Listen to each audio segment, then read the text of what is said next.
welcome to the Tech Savvy Professor podcast. Two faculty who love tech and love to make it a part of their work. I'd like to introduce myself, Dr. Eric Perry. I'm a full-time faculty member for SNHU at Southern New Hampshire University, and my co-host is Dr. Marty Gencius. And I'm at Kent State University, and we're in the middle, I think you're in the middle of finals week too, as we record this show.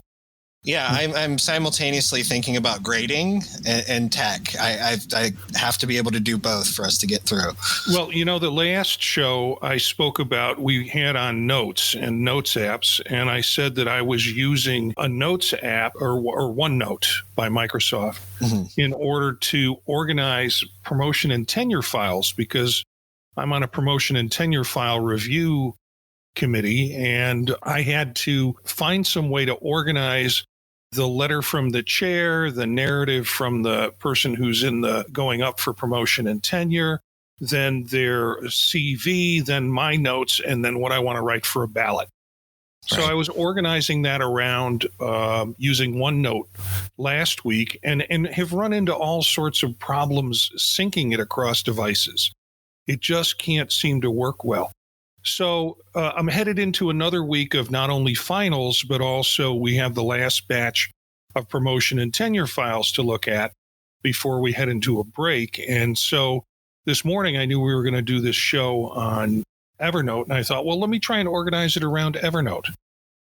So I created some folders in my Evernote account and started to work with it. And that kind of got me up to speed on what Evernote is all about. It reminds me, because I'm one of those users who comes in and uses it a lot for a while and then pulls out. So we're going to talk about Evernote today. You want to give a little background of, just for listeners, what Evernote is? So Evernote really is, it's a note-taking app, right, is kind of how it classifies itself, right? But it really does a whole lot more than that. So Evernote, and you mentioned Microsoft's kind of version of that, which is OneNote. Evernote really is a multifaceted platform. So it's meant as an organizational tool for notes, for web clipping, which we'll talk about a little bit, which is a really big deal. Having this kind of searchable database across devices. And I think one of the biggest parts of the program is that it has add-ons, regardless of the browser that you use, to be able to pull files, pull things from the internet, and syncs across both Android and Mac devices. So it is really bigger than just the note-taking part. Something else about Evernote that's a little bit different than the Notes apps we talked about last week is that the collaboration's a big part of this too. Yeah. So that really brings in a whole nother kind of facet of this. It's not just, your own individual workload and notes that you take into consideration, but there's this huge collaborative element to it. I don't know how I first found this app. I think I was working and using an app called Yojimbo, which is still out there. It's a Mac app, and it meant to be a web clipper and also a source, a place for all your stuff. And I hadn't used it in years, and I think it was because when I switched to a new version of Mac, it wasn't compatible for a while, and I discovered Evernote. But I went back and looked at Yojimbo. It's still out there, and it's still active, and its syncing process is a little different. It doesn't use cloud syncing. It used to use cloud syncing. I think that was what took me out of it too. But it was an interesting app. It did a lot of the things that Evernote began to do. And you describe it as a note-taking app. I think I first used it, and I looked at some of the earliest files that I had. The first time I used it, I think, was 2011. There are some files that are in there before then, but I think they were just dated at those times, or they got dated by Evernote reading it. But the actual web clipping I did started showing up in 2011. Okay. Well, and maybe we should explain what web clipping is. That was what I used this for. I was writing a lot of tech material at that time for our field and publishing a column in a national journal that we have. And because of that, I was always on the lookout for good articles about tech, but I had no way of organizing them. web clippers have little icons at the top of the website or the web page that you're using. So the browser. So if you're using Chrome or you're using Safari or you're using Firefox, all of those things, you can embed little icons at the top up in the menu bar.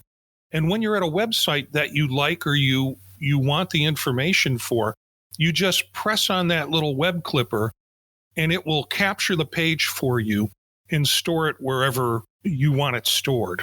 But in this case, it's part of Evernote.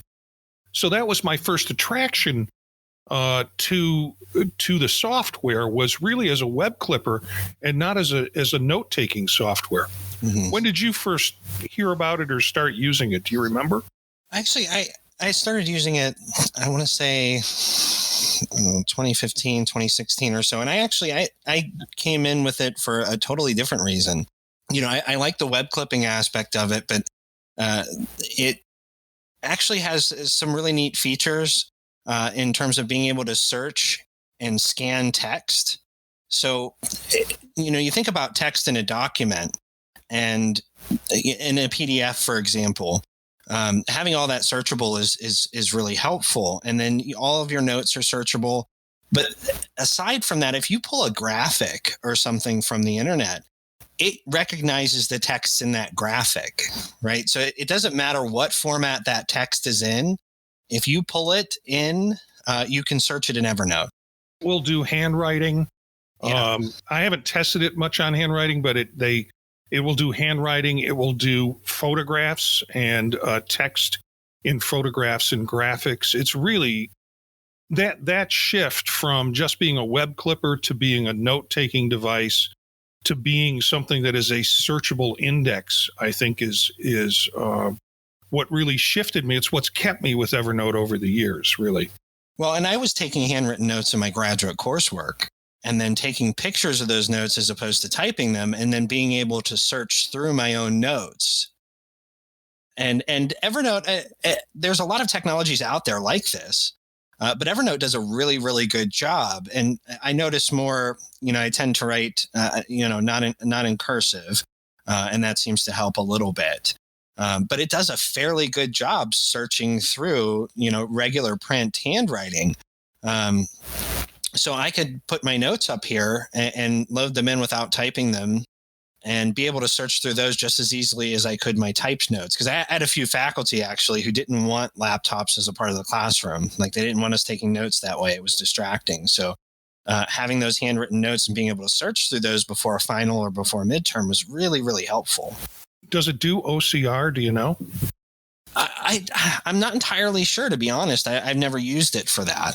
To be able to output that text is what you mean, right? Right. Yeah. To take it into a revisable text form. Yeah. And I haven't. I know I could search through it, but I have never tried to pull it back out into text. Huh. Okay. Well, that's maybe something for us to check on. Yeah. Talk about the next time. I really started using it as a way to organize searches and would start to, particularly web-based searches. And I think we have this continuum that we started talking about in the first week, where we talked about just lists. And then in the second show, we talked about notes. Now we're talking about notes that have these extra capabilities and that actually become databases for you, or storage information programs for you.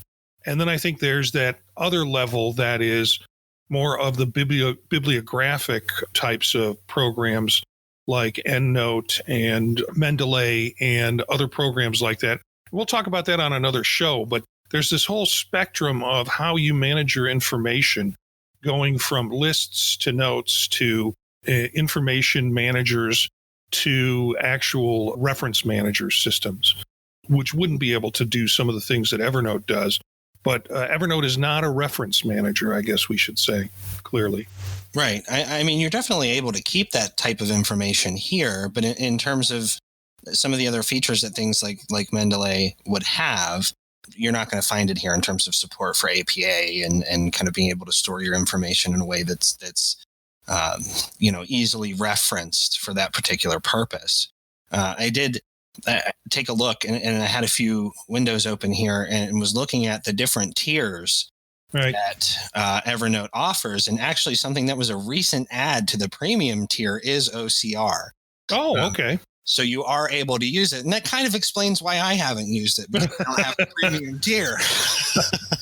I think you and I are looking at the same website, web page about Evernote that has the different tiers. They have a basic tier, which is great for students, people who want, or anybody who wants to just dip into the program and see how it looks. It's free, and it only has a desktop capabilities, but you can use it on your laptop, desktop, and you can do it with sync across up to 2 devices. So you could do it on your home computer and your work computer, and you would have a syncable database of information if you wanted to do that. It's kind of nice because if you get into the basic, that might be all you need or all you want. As we've spoken about in previous shows, I like to kind of pay for the services that I get. And I think what switched me from a basic to a premium account when I first started using Evernote was there was a limit on how much you could upload, and the limit was extremely low. And I would not like to think about limits. So it was like, just pay at that time, I think it was $39 or $29 a year. And now the fee is, well, I know they have a monthly, but I think they also have an annual fee for premium, which allows you to do a lot of other things. But I'd say start off on the basic if you haven't, the free one, and give it a shot and see if it's a way. Particularly start with the web clipping, just so you have one place where you can throw and organize all of those websites that you run across that you say, ooh, that would be good for this class, or that would be good for me to read later.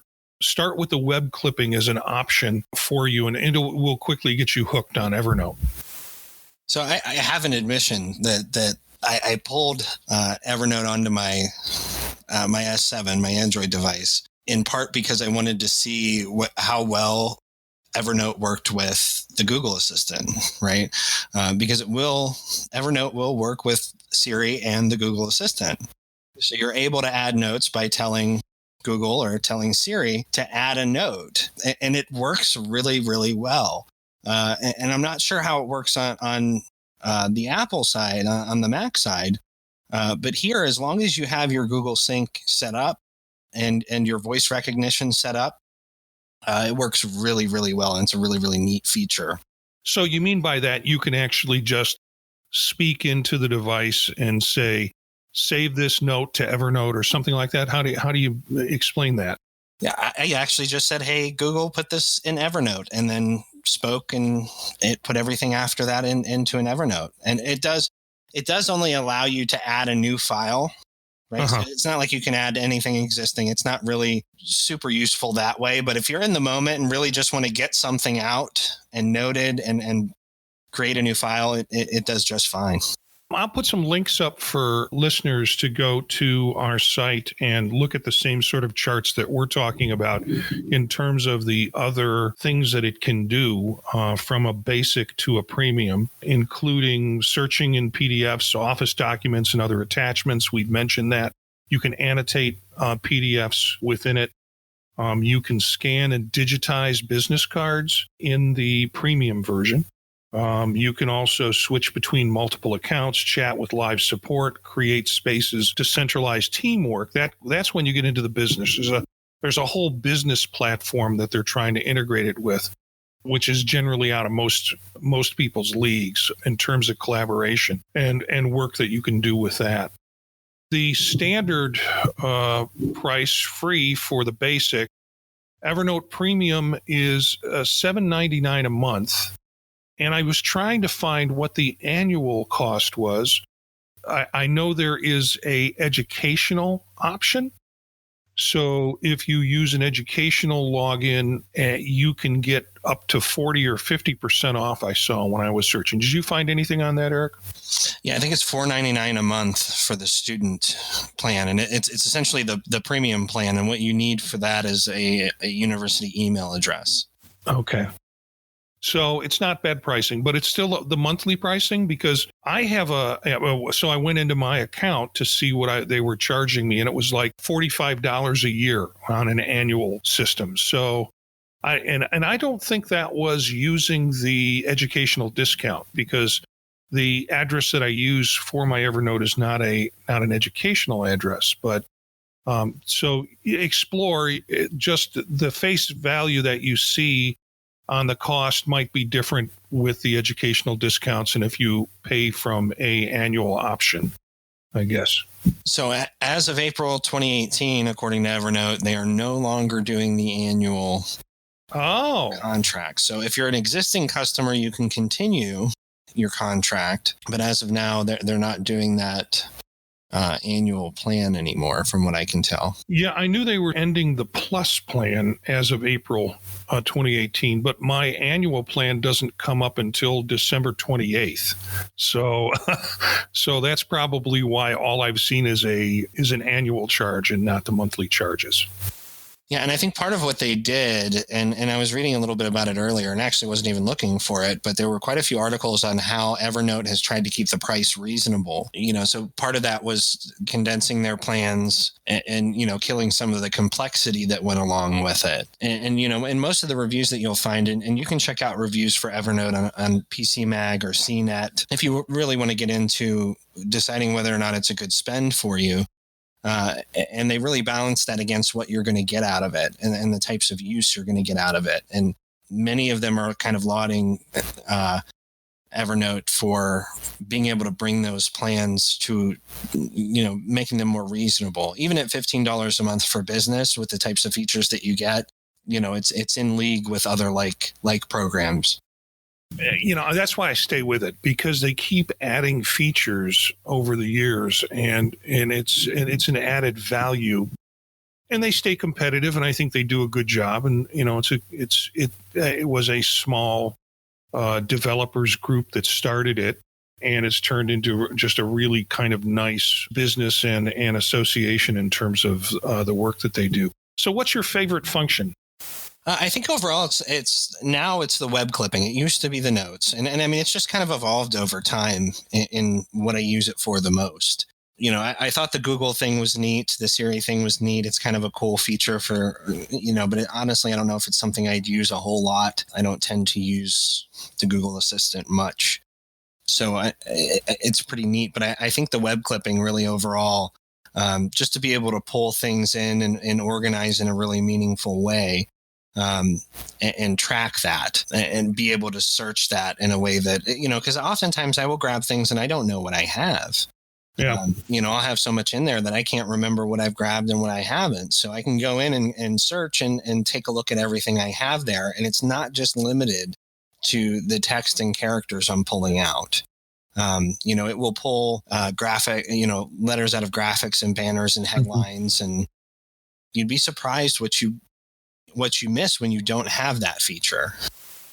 Yeah, I think for me, my favorite feature is, the web clipping. I still use that when I am like, I really need to remember this website and I need to return to it at some point. I hit the little elephant, which is their icon at the top, and you get a drop-down window, and the drop-down window gives you options of what you want. Do you want the complete page with all the ads and all the graphics?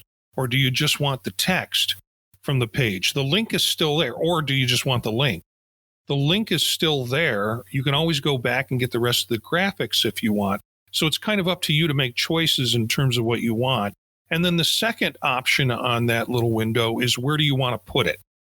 What notebook do you want to store it in? So if I'm doing a search on teaching and I want to go into evaluation methods of teaching and I start going through the internet, maybe I find some actual PDFs and some articles. All of those things I can store by just a couple of clicks to pull it into a notebook called teaching evaluation or something like that. So you can create these folders that are meaningful. Then when the day comes when you need to find that stuff, you can do the search that you appreciate so much, and you'll be surprised what comes up in your search. So web clipping's important to me. The other thing that I have started to use it for is to distribute information and share information. The sharing capabilities are just really wild in the sense of it's sort of like Google Drive, but what you're not only giving them is you're giving them that information, but you're also giving them Evernote to organize it with if they want to. So say I create a whole folder on teaching evaluation and I go do a presentation on evaluating teaching. At the conference, what I can do is have people sign up and give me their email address, and I will invite them to that folder. And I can set the folder properties on it. In fact, I can set the folder properties on everybody in the folder to say, do I want to just let them view it? Do I want to let them, or do I want to allow them to add to it or edit it, that folder and the materials that's in there? So if you're talking about a collaborative work group, then you can also do that same sort of thing through a shared folder.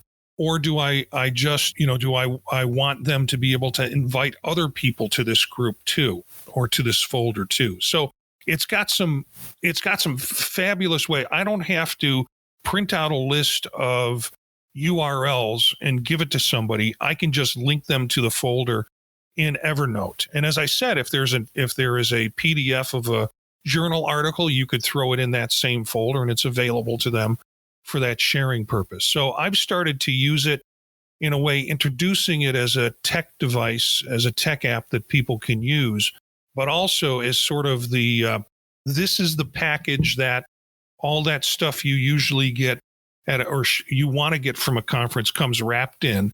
So unfortunately you have to unwrap it in this package to get it. Sort of my way of sharing that technology and making it really easy on me to share lots of information with groups of folks. Yeah, and you mentioned just the lots of information part. And I think it's important to talk about the differences between this and Dropbox or something similar like cloud storage. Most cloud storage has a top end limit. Here's the amount that you can have in your account at any given time. Evernote does it differently. So they have a monthly amount that you can put in. With the premium plan, it's 10 gigs a month. But they don't cap you out anymore in terms of how much you can have there. So I may have a terabyte worth of information over the next year or two, if I had the business plan or something like that, but they're not going to cap you out in the amount of information you keep there. It's about how much you actually pull in, which is a really distinct difference. In that, you're not going to get to a point where they're going to say, hey, you got to clean this up because you've hit your max. Whatever you have stored there for that month, as long as it's under that 10 gig limit, for example, in premium, is what you get to keep, which is really, really important. I also use it in classes because I teach a class on college teaching. At one time, I was teaching a doctoral internship class. And, with doctoral internships classes, you have lots of different discussions that come in about teaching, about professional presentations, about the profession. And I was using it as a large shared folder for the class to be able to have access to. And these are doctoral students, so I figured they weren't going to do anything stupid with it and delete everything or such. It's always good to keep a backup. I admit to that. I made that folder available to each new class. And so every year the folder got bigger and bigger and had more resources. And students who would be doing presentations in the seminar would add their material into it. So it became a sort of a large collaborative resource for that. So you can use it not just for professional presentations, but you can also use it incorporated into part of your teaching. Well, I know we're getting close to our time here, Marty. Any final thoughts you have for us? No, I would encourage folks to, if they've never heard of it, or even if they've heard of it and never used it, to go ahead and take a look at the Evernote site, and we'll have that. It's just evernote.com. And there are, I think, instructional videos on there and simple videos to kind of explain how things work. They won't be time consuming, and it's a pretty intuitive program to be able to use. And so If you haven't attempted to use it or haven't used it in the past or are just hearing about it now, go ahead and check it out. And of course, if you have some ideas about it or things that you have about how you want to use it, you can always contact us, and we'll get back to you either live on the show or through other means. I think that takes care of Evernote. I want to say that we're going on a 3-week break for the holidays here. We're going to take a 3-week break off, so you won't see anything from us for a few weeks here. You might be asking how you can get involved or thinking about how you might get involved. If you have a tech question, you're trying to figure something out, how to do something with technology, or just have an idea to share, you can email us at thepodtalknetwork@gmail.com, or you can actually call and leave us a message at 937-756-5140, and we'll play your question in the podcast and try and get an answer for you. We are part of the Pod Talk Network, and you can find all the show links and information at the podtalk.net website, along with links to other great shows in the network, including Grad School Deconstructed and the Faculty Meeting. Something we want to mention, too, is that we don't get paid for this in any other way than through your compliments. And you can make those on iTunes, Spotify, Stitcher, TuneIn, and other places. Keep the positive reviews coming. We love them, and it's really the best paycheck we can get. Be sure to recommend us in our show. And I think that's about it for today's show. Again, thank you for listening. You're getting savvier by the minute. We'll see you in 3 weeks.